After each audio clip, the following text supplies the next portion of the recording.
Hello, everyone. Welcome to the Doctor Who Guide. I'm your host, Alex Patterson, and today I'm incredibly excited to welcome to the show Andy Lane, Doctor Who fan and author of Doctor Who, The Code of Flesh. Thank you so Uh, much for joining me. hello everybody, and thanks very much for inviting me. I've apologised to you personally. I'll apologise to everybody. I've got a really blocked nose at the moment. It sounds like I've got a terrible cold, so sorry about that. If I start coughing and choking halfway through, that'll be why. All right, there we go. Thank you for showing up. I know life is very busy, and I'm really excited to have you here. For those of you who may not know, The Code of Flesh is an audio original adventure that came out in October from BBC Audio. Oh, look, there's a CD. You're prepared. Oh my gosh, it looks amazing. It's available on CD and digital download, narrated by the incredible Dan Starkey. Links to where you can get your own copy are in the description down below. Oh my gosh, are you, first off, I'm going to ask you a little question. Are you aware that you are one of two Andrew Lanes on the TARDIS Wiki? Are you sure I'm not both of them? You are not. There is an Andrew Lane who played a Fomazi Oh, in yeah. the Yes, television story The Leisure Hive. yes, you're right. Yeah, absolutely. Back in the mid to late 1980s, when I was living in London and going to a Doctor Who gathering in a pub once a month, there was usually somebody that would come up and ask me if I was the guy that played the Fomazi, and I'm Amazing. not. But has that Andrew Lane ever played anything ever anywhere else? I certainly not in Doctor Who. He didn't have any more credits otherwise, so it was interesting. He's a one-off appearance as a Fomazi in the Leisure Hive. But I, you're I under Andy Lane, yeah, so I should actually slip that into my Wikipedia page, see if anybody notices. yes, absolutely. Oh my gosh. So what was it like listening to your story on audio for the first time? Because I know I interviewed Will Hadcroft, and he said that he didn't get to listen to it in advance. He had to listen to it, basically right when it came out for everybody else. Was that the case with you? You know what? Even worse, I haven't listened to this one yet. Oh wow. Oh, No, you're in for a treat. I only got the copies through 3 or 4 days ago, Wow. and Okay. I haven't had a chance. I was driving earlier on today. I was going to shove the CD into the car stereo, but I never quite got the chance. So I'm dying to see how it turned out. But of course, this is the sequel to an audio I did last year, Yes. which was the Scent of Blood. And listening to that one was absolutely amazing because I'd not been to the recording sessions, which when I do stuff for Big Finish, I often you get along to the recording sessions, so you can hear the actors and the kind of voices they're using. But because I didn't get along to this one, in fact, I suspect that Dan Starkey was doing it from a recording studio in the shed at the bottom of his garden. So he would have been slightly distressed if I had turned up. Although maybe a cup of tea would have been nice. Uh, but I was really intrigued to see how he would handle the voices, and especially the Paul McGann Eighth Doctor voice. But as it turned out, in that, and I'm sure in this one, he's just nailed it perfectly. I know, absolutely. Generally when you're dealing with, narrators doing all the different voices and stuff, like generally they do a close enough job that you can just, you get used to it. And by the end of the audio, you're used to that being the doctor's voice. But with uh, Dan Starkey doing the Eighth Doctor, I had to do an auditory double take when I was listening. I was like, wait a second, I'm, checking to see is Paul McGann actually in this? He just did such a good job, and the Eighth Doctor's not. I don't think he's one of the easiest ones to do an impression of. And so I was really impressed by that. What was great listening to the original, The Scent of Blood, is listening to the way Dan Starkey did the Eighth Doctor. I picked up all Paul McGann's what's the word I'm looking for? These kind of little tricks he uses or the way he speaks, which I didn't notice when he does it, but when Dan Starkey does it, I think, oh, it's so obvious. And especially this way he slows down at the end of a sentence. So he'll talk really fast and then slow down. And you say, oh my God, that is Paul McGann. He does that. Yes, yes. Oh my goodness, it was lovely listening to it. And as you alluded to, this is the second story, or rather a sequel to The Scent of Blood that came out back in October of 2019. But I listened to The Code of Flesh first, and I can confirm that you don't have to have listened to Oh, the no. previous story for this one to make sense. And it was fun for me to discover, oh my gosh, this isn't the first time James McFarlane, the main character of the story, has had adventures with a doctor. So I went back and I listened to The Scent of Blood, and I really enjoyed that as well. So I appreciated that you tied the stories together, but not so much that like I couldn't jump in with this second one. Well, I kind of like the idea of James McFarland not quite being a companion in that he's not going in the TARDIS, and he probably never will. But he's living his life year by year, and every now and then the Doctor just drops into it. Uh, so it's kind of more of a River Song thing than it is a standard companion. Right, exactly. And this, as I put in my review on Audible, I said that seen through the eyes of intrepid reporter James McFarlane and read by the versatile and talented Dan Starkey, we find that 1890s Cardiff is not all it appears to be. McFarlane investigates a series of social gatherings that have a sinister purpose that attracts the attention of even the Doctor. Andrew Lane weaves a story that draws the listener in, revealing unexpected twists and turns, and solves the tale in an unconventional and satisfying way. If you enjoyed the adventures of Jago and Lightfoot or of the Paternoster Gang, you'll feel right at home in this account of McFarlane's mystery-solving adventure with the energetic and enigmatic Eighth Doctor, who Dan Starkey brings enthusiastically to life. So when I wrote that, I didn't realize that, like, I was listening to the audio and I thought, this reminds me of Jago and Lightfoot. I love that series. And it's like, it really feels right. And then I looked at your credits and realized you wrote the very first audio for the Companion Chronicles, the Mahogany Murders, that was the pilot for Jago and Lightfoot. So in a way, we have you to thank for that incredible 14 box set Oh, series. And I just want to say, not me. It was Big Finish, obviously oh, commissioned me to do it. yeah, So it's all down to them. But people have been talking about wouldn't it be great to have a Jago and Lightfoot series for as long as I can remember, from Talent of Wing Chang onwards, because those two characters, those two actors, just so precisely created yes, a perfect double act of working relationship.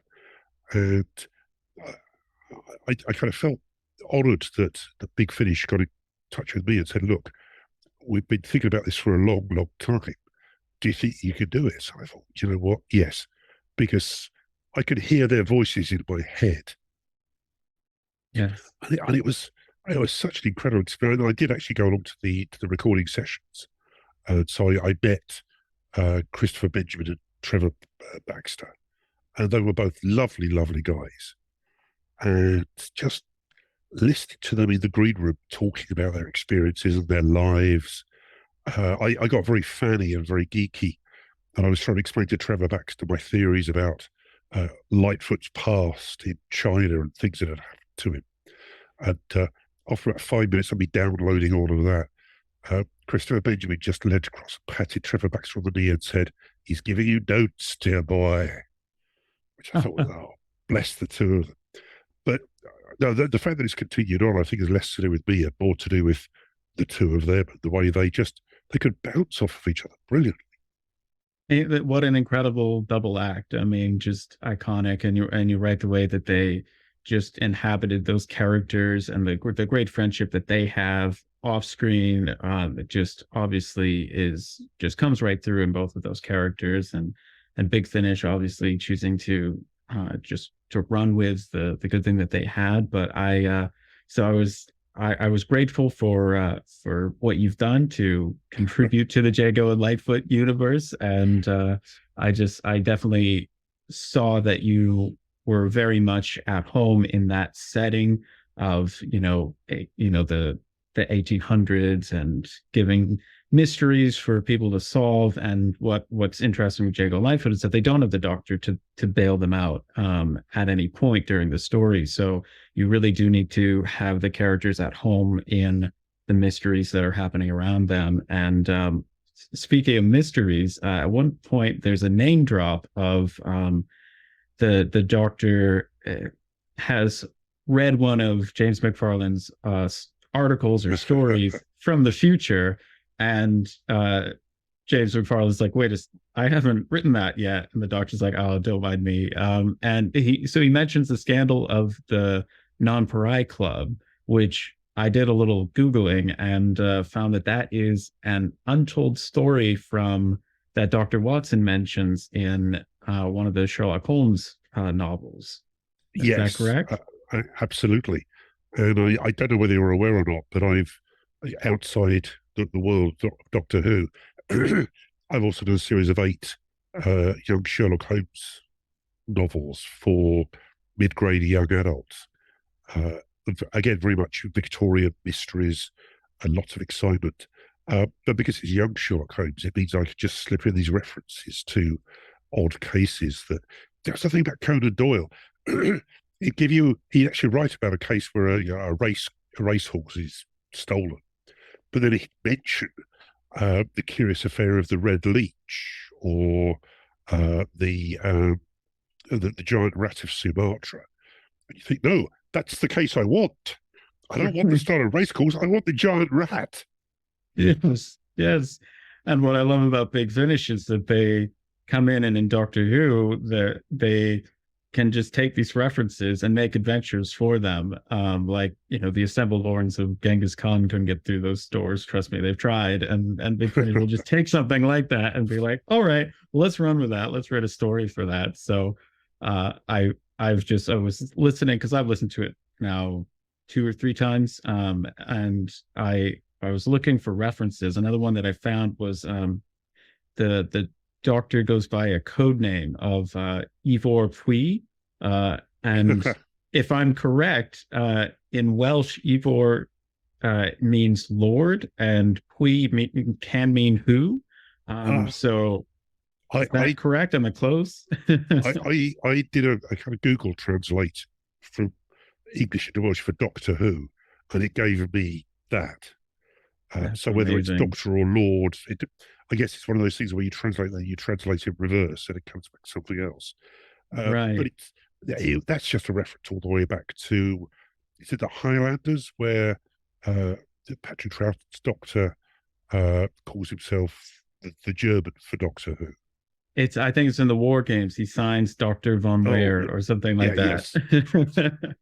Yeah, I love that. And of course, when people call him Dr. Pui or refer to him as that, they're saying Doctor Who, which is very, very fun. I love Easter eggs. I love just kind of scattering stuff around. That makes it so fun because it doesn't affect the story if you don't know them, but obviously it makes it that much more richer.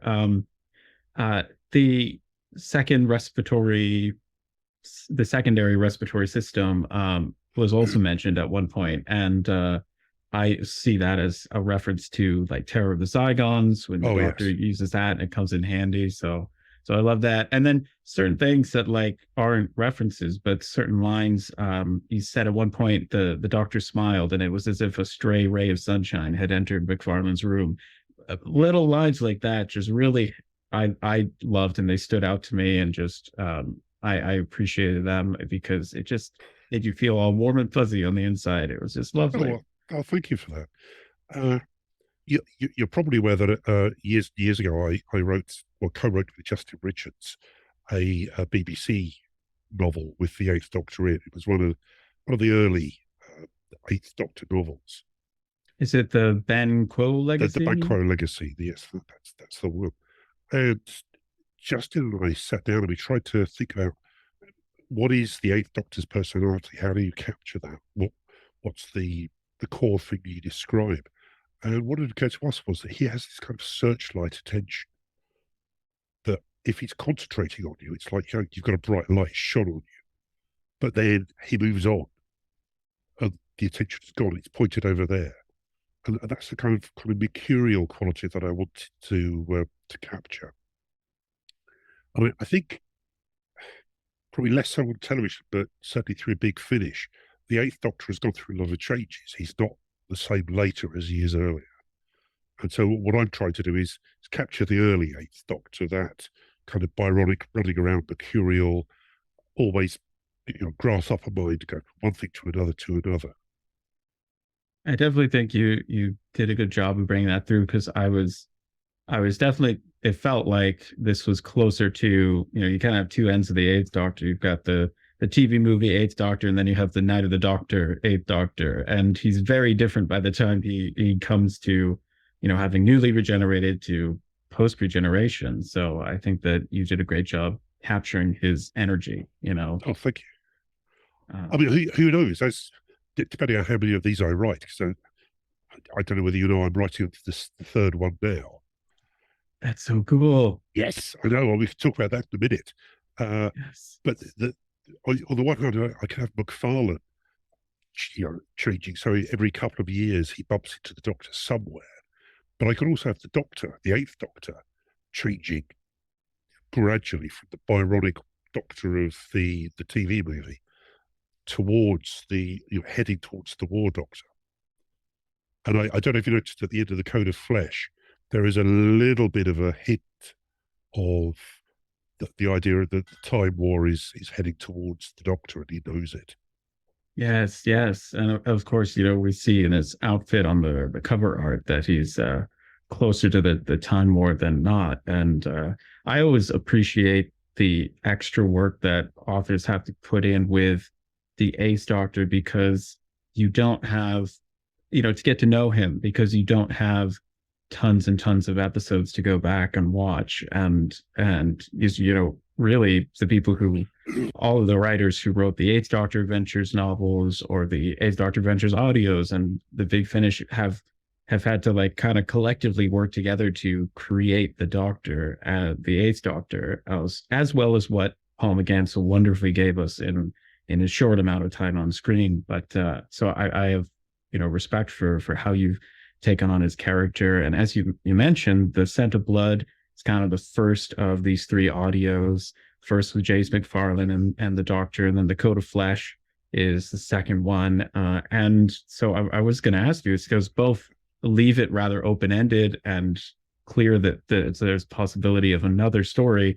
Are we getting a third one? Can you tell us? we are definitely getting a third one. We signed the contract last week. I'm about halfway through the script at the moment. I'll be delivering at the end of this month. And I will reveal to you the title, which is The Teeth of Ice. Oh my gosh, that's amazing. The Teeth of Ice. And I will reveal to you something nobody else knows. Well, I mean, obviously the BBC know, but the first one, the Scent of Blood, is set in Edinburgh, Victorian Edinburgh. The second one is set in Cardiff, as you'll know. The third one is actually set on an Antarctic base, Oh, where James McFarlane has gone to conduct an interview for the Times of London with a noted explorer. Turns up, and the Doctor's there on the base, as the Doctor would be. right, So right. I'm having great fun writing it, and what I'm sure has already occurred to you is I've done a classic horror trope in The Scent of Blood. I've done a classic horror trope in The Code of Flesh, which we won't give any spoilers about. But again, the Teeth of Ice, there is yet another horror trope coming in, because my childhood was the Philip Hinchcliffe, little Tom Baker years, where it was, it was the Brain of Morbius, it was the Face of Evil. It was that period. And then later, of course, the State of Decay. Right. Although that was Graham Williams. That period where the Fourth Doctor was basically coming across monsters from classic literature. And so I kind of want to go back and just touch on that again. Absolutely. It gives you that feel of like Philip Hinchcliffe first like coming into complete control of being able to commission his own stories, and he really brought that like you're saying, the touchstone that we already have for these, these cultural touchstones of myths and legends, and saying, what would Doctor Who do with this? What sort of alien spin can we take on we'll have mummies that are robots, right? Oh, yeah, So sorry, I've got Pyramids of Mars. I'd forgotten Pyramids of Mars. Pyramids of What a Mars. classic story. You have like the Invisible Man in Planet of Evil. You've got just so many nice horror tropes that we saw during that time, and I think that's really cool because you have sort of more two things combining to make something greater than the sum of their parts. You've got the Doctor Who that we know, you've got the myths and legends that we know, and you combine them together, and as we've seen, you have some really successful stories. Well, I really started watching Doctor Who properly at the beginning of the 1970s. So that Pertwee era is actually my favourite era. But of course, the Doctor or the series is riffing a lot on James Bond. Yes. And also kind of the Avengers, Adam, and those 1960s, early 70s TV series that were on in the UK at the time. Yeah. So I think the Doctor Who is always strongest where it's got some kind of link outside to something else. Absolutely. Yeah. I love when you can take something that maybe it's a historical event that we all know, or and have our own Doctor Who explanation for how this happened. And it's reminding me, actually, the idea of the Doctor on an Arctic base reminds me, of course, of the Seeds of Doom. Well, Those of course, first two yes. episodes. Yeah, yeah. So I'm so excited. I love base under siege stories. I mean, not Right? just Doctor Who, but the original 1950s, The Thing, the John Carpenter remake, the sequel that came out a couple of years ago. I love just that idea of a group of people in an isolated location where there's something trying to get in. Right. Right. We see it in like episodes like Midnight. That's one of the like a newer example of that. We also, I mean, the Troughton era really like popularized that. Season 5, which is getting all the steelbook releases and stuff, is Yes. practically entirely made up of Base Under Siege. And it works because oftentimes Doctor Who has to have a limited cast. But then also I think it can be more powerful when you leave it up to the imagination. And due to Doctor Who's budget, you tend to not see the monster until the end or something. And one thing that I liked what you did, and I think the Scent of Blood especially, was how you hinted at elements of much bigger stories that were going on, but you didn't try and take on the whole Time War, say, in a 1 hour audio, because you can't, but you left it up to our imagination to deal with these smaller elements of a much bigger scale storyline. So I thought that was really cool what you did there. Well, yeah, I think the whole of the Doctor Who continuity over 60 years is a massive web of threads tied between programs and bits of programs, audios and everything. You can follow those threads wherever you like and end up somewhere really interesting. Right. And speaking of those threads and tying them together, what is kind of a reference that you've seen in Doctor Who or in an audio, like if you could pick one of those threads that had a loose end, what would you try and tie up? Oh my god, that's you should have given me advance notice for that question. Yes, well, of course, it left with the hordes of Genghis Khan, wouldn't it? No, that's been done. Let my subconscious cogitate on it. I'll come back to it. But Sure yeah, there must thing. be Sure something thing. that I want to do. I read on the TARDIS wiki that you had submitted some ideas for, I think it was the New Adventures novels, one where called Body Shock, and started out with the Seventh Doctor and Ace, and they woke up in the bodies of giant lobsters separated by millions of By years on millions an of alien years of planet. time. Yes, that was such a stupid idea. That really was. That was Jim Mortimore and I who wrote our first Doctor Who book, Lucifer Rising. Uh, we done that. We delivered it. And we thought, right, we've got to get in quickly and do something else. But it's got to be something A, that nobody else is going to come up with, and B, something that's going to beat Paul Cornell, because that was the big thing. We always had to beat Paul Cornell. And so we were in the pub one night drinking, and we came up with that idea, and it sounded so great at the time. But looking back, we could never have written it. But I think Jim Mortimore there did something very, very similar in one of his later books. Oh my gosh, wow. Because I was wondering when there's one at one point there's a reference to a shellfish named Frolics in the audio. And I was wondering if that was tied into your lobster idea for way back when, but No, it's I can't even remember where that came from. Why would I have a shellfish called Frolics? No, I have no I idea mean, where that came from. it's in the same vein as some of the throwaway lines that Moffat would write for the 11th Doctor Oh, about Jim the Jim the fish. fish. Yes. Yes, yes. And you hear those and you're like, that's the audio, that's the adventure I want to go on right now. Just meet up with Jim the fish. So one of our listeners, viewers, members of the Who crew on Twitter, at MarkBlaze1, asked, how did it feel writing for the Eighth Doctor, and was there any pressure to get it right? Also, who's your favorite incarnation of the Doctor? So we did touch on what it's like writing for the Eighth Doctor, but was there pressure? There is always pressure to get it right, no matter which Doctor it is, and because there is less to go on, as we've already touched on with the Eighth Doctor. I Right. mean, again, to an extent, that means you can invent your own stuff to an extent. Uh, you also run the risk of parodying the Doctor rather than uh, pastiching or doing a copy of the Doctor. And again, you pretty much get that with Sherlock Holmes.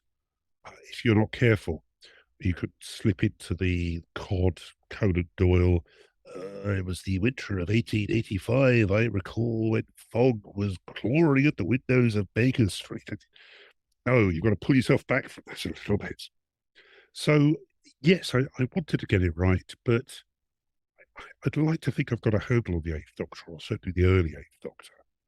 And I do love him as a character. So that was good. But again, as I think I mentioned earlier, my favourite Doctor is the third Doctor. Amazing. John Pertwee's Doctor. I got this theory that when you're about 7 or 8 years old, the Doctor that you're watching then is your favourite Doctor. So actually, I'm going to ask you. I'm not going to ask you how old you are now because that would be rude. But who was the Doctor when you were 7 or 8? Well, when I was 7 or 8, it would have been 2004. So technically, we had, would have been, there wouldn't have been a Doctor on screen, but um, very much the Doctor that I watched closest to that. When we started, my dad showed us like a couple episodes of the Ninth Doctor, but really the David Tennant was the first one. So closest to that age would have been David Tennant properly. Technically, Ninth Doctor was the first that I watched, but yeah, I fell in love with the 10th Doctor. And I think I can relate to I've heard other fans talk about their favorite Doctors, and if I think about that rule of 7 or 8, I think that could hold some water if we Yeah. hold some more fans. Well, as I said earlier on, I started watching probably when I was about 5 or 6. So I've got isolated memories. Again, it goes back to the base Under Siege. The three early memories I have, two of them are Fury from the Deep and The Wheel in Space. Wow. The Fury from the Deep for me is the perfect Doctor Who story, the perfect base Under Siege story. I mean, for what was I at the time? 5 years old. Sentient seaweed that bursts out of pipes to kill people. I mean, that's terrifying. It really is. Yeah. And the third one I remember is the Mind Robber, Oh where yes. I guess I kind of get my love of the bizarre, this slightly what's the word I'm looking for? Surreal, Mm, mixing definitely. up different literary genres and mashing everything together. But poetry was the one that I think a little switch goes on in your brain when you're around about that age and you start obsessing about things. Yeah. Of the kids that my wife and I, they're not related to us, but we look after them. We have looked after them. One of them, it was Yu-Gi-Oh cards at the Yeah. age of 7. And it's still in his brain. He can name every single Yu-Gi-Oh card. Yes. Yes. I have a second cousin who's about that age who's into Yu-Gi-Oh right now, and yes, same thing. Knows them all. Yeah, it was actually interesting because I got into Doctor Who later than I think a lot of fans who grew up with this show did. I was probably 11 or 12 when I properly got into it, but you absolutely do have those different things that you are obsessed with, and one of the things that I was obsessed with probably around that age or before Doctor Who was, I don't know if you know the fantasy series by Brian Jakes, Redwall. It's about a lot of anthropomorphic animals who protect this one abbey, and it's your typical swashbuckling stuff. But one of the things that the author does wonderfully is he incorporates food and descriptions of food into like almost every chapter. The series is wonderful to read, but not if you're reading it on an empty stomach. And so one of the things that I noticed in this audio that I love that you did was include a lot of cuisine, of the local cuisine, of British cuisine in of that time in the stories. And for me, I think that adds a certain layer of world building that like you didn't have to mention that. You didn't have to, but it creates a much better picture in my mind. And so I appreciated that. Oh, I'm glad you like that. Partly that's just I love doing the research. I love reading background stuff about the way people live their lives and the way they cooked the food and what they ate. And the Victorians they loved their food. They really did. But also, it's also because with the audios, you're dealing with something that's you're just hearing. Right. That there is no other sensory input. You're not seeing it or touching it or anything.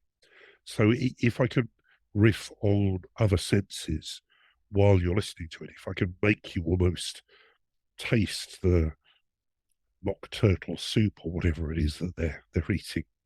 Right. Yeah, I think that that's really, really cool. I actually went to a little bit of effort here to put together a menu that I'm going to share and show you based off of almost all of the food mentioned throughout the story. So I didn't realize and there was that much. there was we have and I wanted to know if is there any of this that you've had before. And we have things like Glamorgan sausage and caul and oatmeal dumplings, Welsh rarebit, the different drinks mentioned, Barra Breath, cucumber soup, baked Dover sole, pheasant, and I put like if there are notes from the story, I put comes in a mandarin orange sauce. Of course it does. Yeah, How else? right. How else would you serve it? But my wife and I, when we got married, and that was 33 years ago, we honeymooned in Wales. So we spent 2 weeks going around Wales, going to various restaurants, and cafes. So yes, I've tried Glamorgan sausage. I've tried Barra Breath, Welsh rarebit. Well, that's basically just cheese on toast. Right. Uh, Cucumber soup, not so much. Yeah. Pheasant, Yeah. I'm actually very fond of pheasant. You Oh, see a lot of them really? flying around the roads near where I live. And occasionally you find a dead one by the side of the road that's been hit by a car. And I keep thinking, maybe I could just scoop it up. Take it. Nobody will notice. I'll just scoop it up, take it home. Break out the mandarin orange sauce, and you've got Yeah, supper. yes. The rhubarb syllabub sounded good once I looked it up and saw it's a creamy pudding with fruit compote stirred through. I mean, it seems a bit like a trifle. I think over here we called it that. But Yes, it's a trifle, but without the sponge base. right, Rhubarb, it's you touched on one of my little uh, personal things here. There are things that we eat in Britain, certain things that we eat in Britain that nobody else in the world eats. I'm pretty sure that rhubarb is one of them. It's it's like a stalk, pinkish white stalk that comes out, and then it develops into a huge leaf. The leaf is actually poisonous. It's full of oxalic acid. So you've got to cut the leaf off the stalk. You basically got to boil it heavily with sugar syrup to make it at all edible.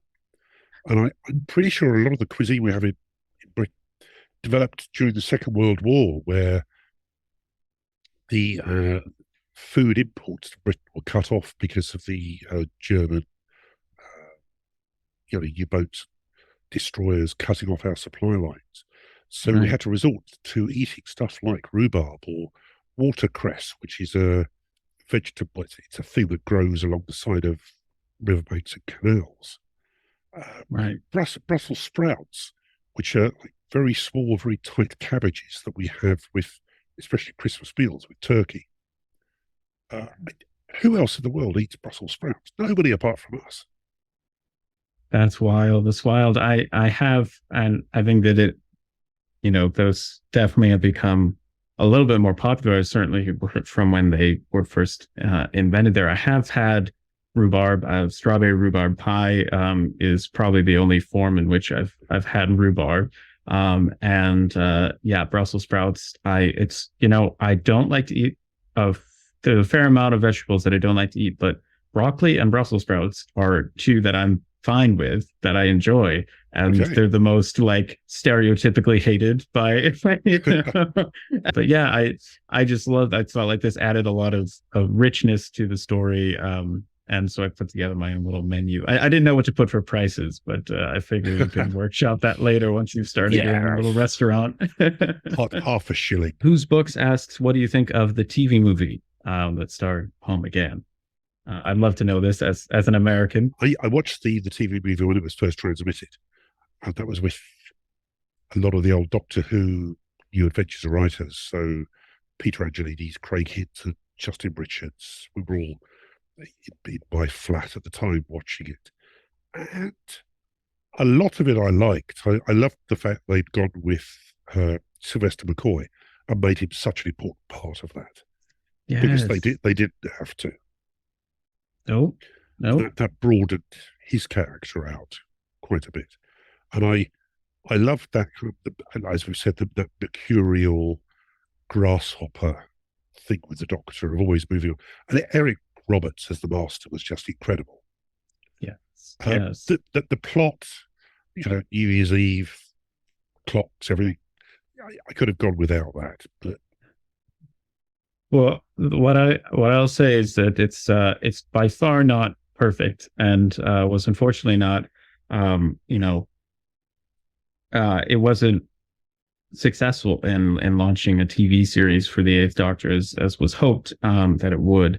But I think that it gets a bad rap for a bit of a plot that you need quite a bit of a suspension of disbelief, I think, to enjoy it, is the term. But what I think stood out to me recently, there was I did a live stream of it on the channel, a watch along of it, and I noticed certain things like the music is really good, really incredible, and that the TARDIS set is one of my all-time beautiful ones. I mean, wall to wall, people commented this background looks a bit like the library of books in the TARDIS, and that's one of the best compliments I can receive. But like, that was incredible. I think that the casting, you have to say, Paul McGann as the Doctor, it gave us Paul McGann as the Doctor. So for that alone, it gets a 10 out of 10 for me. And of course, Eric Roberts as the Master is wonderful. And I love that Big Finish is doing audios with him. That's really exciting. Yeah, so I think that there's certain things that you can definitely point out that are really special about it. I could have lived without the idea of the Doctor being half human. Yes, but that gives it a bad rap. I think we just assumed he was confused. Yeah, yeah, exactly, exactly. It was the anesthesia. It was Yes. yes, But and the kiss with Daphne Ashbrook, yep. I didn't mind that so much. No, Again, it was his impulsiveness. You know, yeah. it just happened. It happened, and it definitely, I think, was a reflection of the times and the I mean, it's a movie. You're gonna it's a Doctor Who movie, gonna have that romantic kiss. But yeah, it definitely paved the way for that sort of thing to be okay with Doctor Who, because before then it was very much not okay. But yeah, I really do like enjoy the TV movie for what it is, and I think that it's a really interesting, uh, unique thing in Doctor Who to have it, be made, you know, by Americans and Canadians, and just it was wild. And yet, having read some of the earlier proposals for not so much the TV movie, but the follow-on series, the idea that the Doctor would be in the TARDIS looking for his missing father, uh, who was Odysseus or Ulysses or something, with the hologram of Barusa on the TARDIS guiding him. It's almost that's kind of quantum leap territory, isn't it? Right, right. Wild. That's oh, I wish we could have seen those different versions, because they did really have some big ideas there.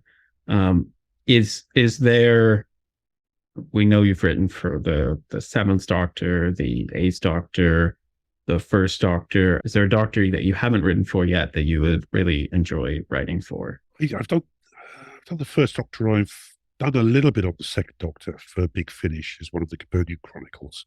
I did third Doctor for Big Finish as well, Yes, yes, yeah. with Tim Treloar essaying the John Pertwee role very, very well.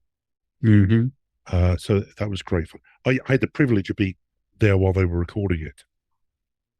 And, Wow. I was in the booth, the director's booth.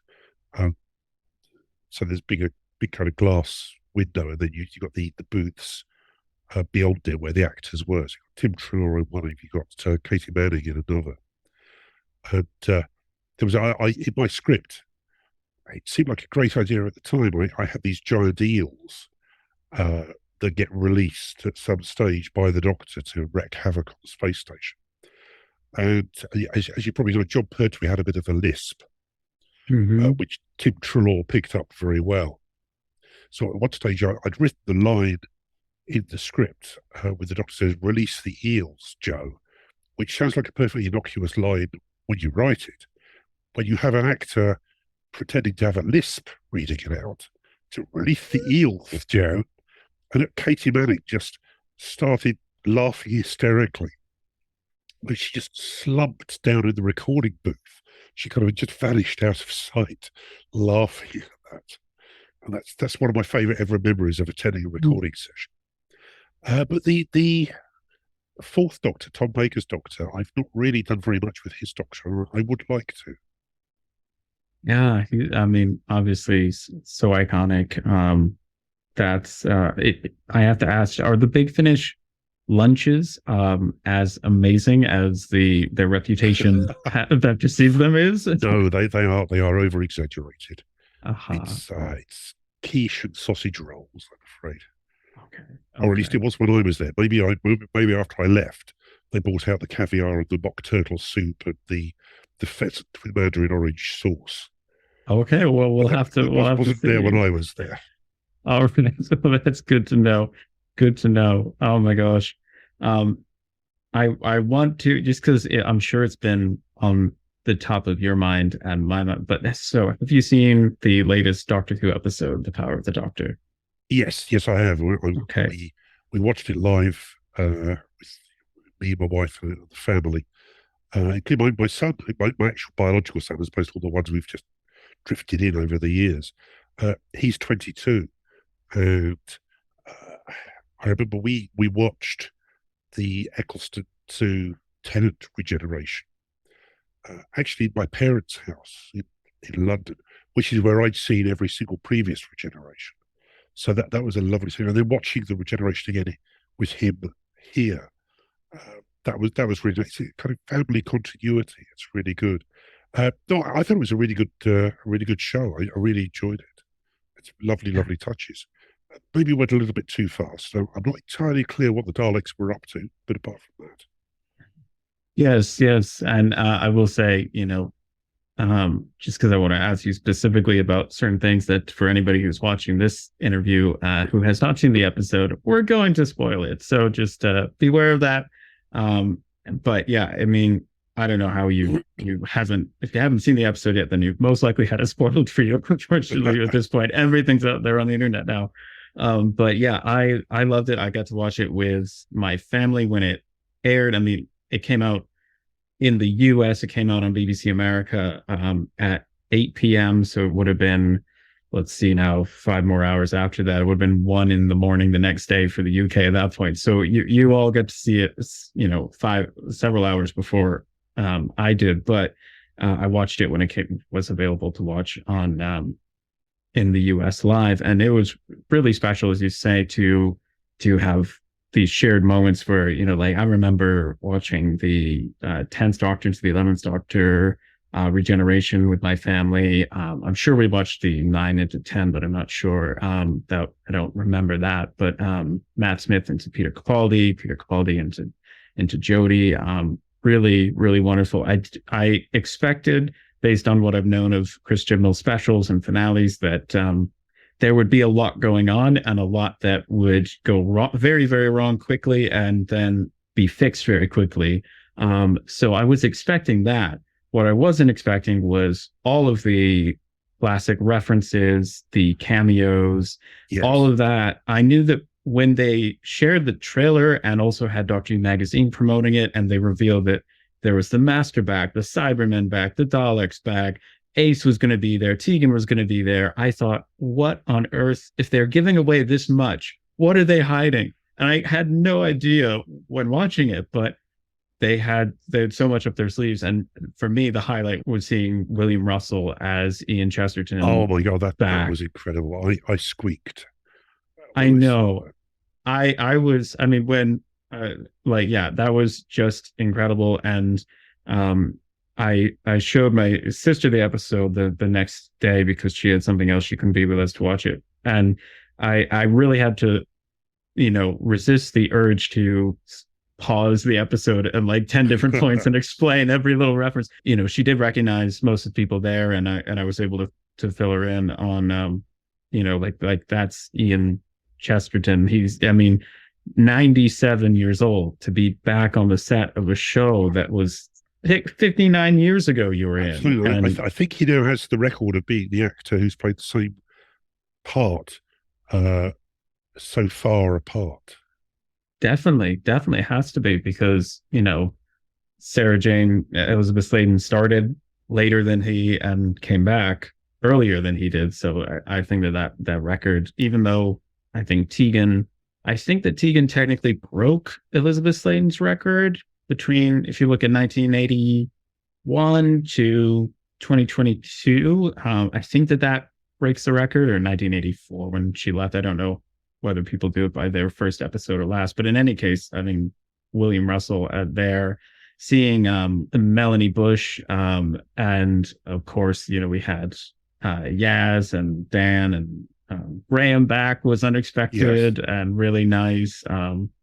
And what did you think of? I think Sancho Dewan did so well as the Master. What do you think of him as Rasputin and dancing to the music? that was unexpected. We laughed. Yes, yes. Just really from the sheer audacity of it. Yes, it gave me very much the same vibe that John Sim dancing to I Can't Decide in the series 3 finale gave me those same vibes. Yes. My son and I had a conversation a couple of hours before the episode went out. We were trying to work out who the Doctor was going to regenerate into. Was it going to be Ncuti? Was it going to be David Tennant? Was it going to be somebody completely unexpected? And my son said it's going to be David Tennant. And I said, no, I think it's going to be the Master. if you're going to really turn it around, at the end of it, Jodie will regenerate to Sasha, and that will just throw everybody. So I was kind of right, but at the wrong time. It actually happened You halfway through. were. Yep. Wow. Wow. So you both kind of won that. I spent so much time on the internet with Doctor Who fans. You think I would have seen that coming, but I was completely surprised by that reveal. I was, as you say, I squeaked and yelled at the TV when David Tennant showed up as the 14th Doctor. David Tennant was two Doctors previously. Yes. So I think he's got the record for playing the most regenerations of the Doctor, although he currently probably had that record prior. And then Tom Baker tied him with the Curator. So yeah, that was wild, and I'm so excited for what's to come. But yeah, I was just absolutely shocked by that and did not. And of course, within that. about 15 seconds, people on the internet are going, "Oh, did you notice his clothes regenerated as well?" That's wrong. Yeah. Ignoring the fact that the first Doctor's clothes regenerated into the second Doctor. And I don't think there's exact continuity with the third Doctor wearing what the second Doctor was wearing. Shoes. Yeah, yeah. Something about it was changed. Yes. Yeah, I just think regeneration is already something that we have to set aside our suspension of disbelief that this is a wild, amazing, miraculous thing that can happen. It's like we accept it to a certain point, but like can't go on. I'm like, come on, of course, if you really wanted to. My subconscious has just popped up with the answer to a question you asked me ages ago. Oh, yes. Which is what thing in Doctor Who, the passing reference, would I really like to pick up and run with? And I mentioned this on Twitter a little while back as a joke, but then my brain went, you know what? I could do this. It's the Watcher from Legopolis. Oh, the yes. Watcher Adventures or the Watcher Chronicles. So you've got this mysterious Doctor figure who never speaks, or maybe speaks in a whisper, who just kind of appears and disappears in the TARDIS.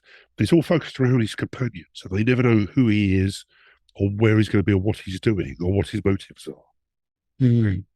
That sounds really cool. I mean, the original character had such an air of mystery, just standing there off in the distance and being this herald of regeneration. So actually, I think an idea like that could be quite interesting if you had a series of short stories where the Watcher was perhaps at every regeneration, watching every regeneration, making sure that it goes well. I think that could be quite interesting.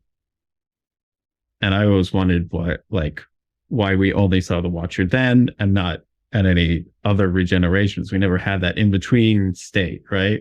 And of course, the fifth, sixth, seventh, eighth Doctors, along with David Bradley as the first. So surprising, so incredible to see them back. And yes, and not just little cameos, but actually some very touching closures of long-term emotional arcs. Right. When he, the fifth Doctor with Tegan again, and the mention of Adric just broke my heart. And then, Ace and the Doctor making up after falling out, just so sweet and added such, richness to the episode. And I love the idea that if you at all are having trouble regenerating, you just go and you sit with David Bradley as the first Doctor, and he talks you through it. But that's been amazing. So one last question, which is for anybody who's like, what is the unasked question about the Code of Flesh that you wish somebody had asked you about, that you haven't yet got a question for?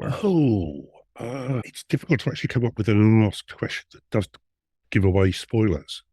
Right. I'd like to know, without actually giving it away, I'd like to know from you, do you think the ending works, the way the Doctor resolves the situation? Because I was taking quite a risk with that. Yes, I do think that it works. And I think it brought in elements of, future Doctors that we didn't see in ways that we saw previously with classic Doctors. And so, yes, I do think that works without giving away the very ending. Well, what I wanted at the end was a certain ambiguity of the Doctor thinking and effectively saying to James McFarlane, I may have gone a little bit too far with this. I may have kicked off something that I didn't want to kick off. Yeah, yeah. And we see that with future, the idea that the companion is there to temper the doctor's actions and that by himself. And I think that's really important because you're dealing with, TV movie Eighth Doctor doesn't look like he'd hurt a fly, but you need to then get him to the point where he's willing to take that potion as the war doctor. So I do think it's a really interesting balance that you have to play with if you're going to bring the Eighth Doctor to that point. And yeah, so I definitely think that works. Good. Well, hopefully I can build on that with the one I'm writing now, and then with a bit of luck, maybe one every year. That'd be lovely, wouldn't it? Do another 3 or 4. I would love that. Oh my gosh, I need more of the adventures of James McFarlane and the Doctor. It's a personal question. Where do you live? I live in Vermont, in the Right. US. Okay, well, maybe I could take James McFarlane to Vermont. What have Oh you got my in gosh. Vermont? You've got vineyards or something? It would be amazing. Yeah. I mean, there's there's so much ski country, so you could do anything with like you're saying, Antarctic base under siege. You could have like some ski slopes where people are going missing, some ski resort or something. Yeah, yeah. Just that would be incredible. I'll send you an article of Vermont's top 10 attractions. That'll be great because what I want with James McFarlane is he just like he'll go on holiday somewhere, having not seen the Doctor for 4 years, and suddenly the Doctor's there as the waiter in the restaurant that he's Oh my gone gosh, into. yes. Oh, maple syrup. You can go with the whole maple syrup vibe. The Hey. monsters made out of maple syrup. You do the writing. Leave the writing up to you. But There's a whole marketing spin-off there that we could do. yes, yes. Oh my gosh. I think that nothing would make me happier. Well, thank you so much for joining me. This really has been amazing, and I don't want it to end, but unfortunately, I appreciate all the time you've given so far. I know you're very busy, and I No, appreciate it. I'm really grateful to you for giving me the chance to do this, and also for you giving up your time to actually listen to the audios and think of such focused questions about them. So I really appreciate that. Thank you very much. You're very welcome. It's been an absolute pleasure. I really, really appreciate it. Thank you to everybody who's watched this far in the interview. I hope that you all keep growing your knowledge collection and connection with other Doctor Who fans. Thank you again so much to Andy Lane for joining me. The Code of Flesh is available. Can I suggest that we make a date now for about this time next year to Absolutely. talk about the Teeth of Ice? Oh my gosh, I'm so excited. I cannot wait. I cannot wait. Oh my gosh. So cool. You heard it first here, folks. Oh my gosh. Amazing.